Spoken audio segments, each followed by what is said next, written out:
Good morning, everybody. I'm Robert Scheer, and this is your 6 AM Wake Up. Now we're continuing with our discussion of the third step.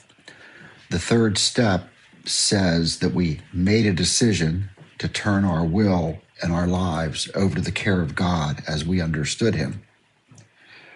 Earlier, we talked about this made a decision and what it means. In this podcast, I want to talk about this phrase, to turn our will and our lives over. The heart of the third step lies in this phrase. Our will is how we think things should go.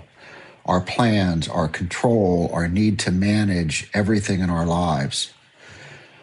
Our lives are the behaviors that follow, the relationships we cling to, the patterns we repeat, the insistence on self-reliance, the different ways we try to protect ourselves.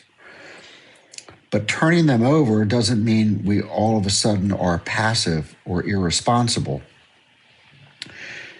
It really means letting go of this illusion that we are in control, and we finally admit that we can't do it all ourselves and don't always understand what's best.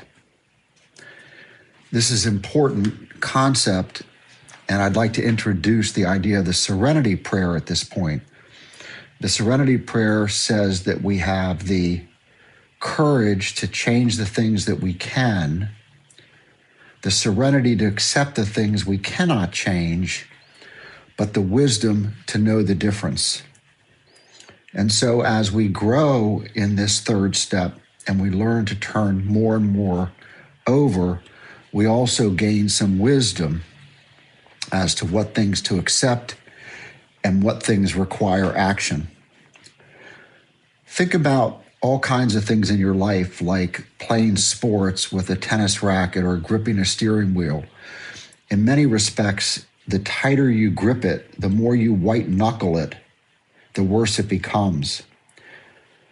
This third step really asks us simply to loosen our grip, to remember that by trying to control everything, we sometimes make things worse, and we don't always see the big picture.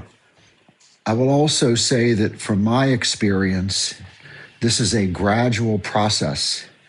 Some things you'll find are very easy to let go, and other things you'll say to yourself, there's no way.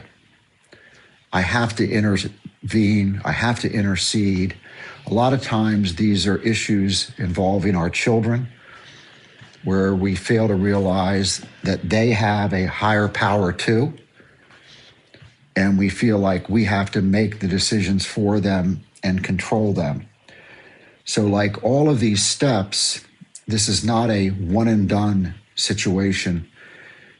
It requires a lot of practice and consistent thinking. In our next podcast on step 3, we'll talk about this concept of care of God as we understand Him. Thanks for listening to my thoughts for the day.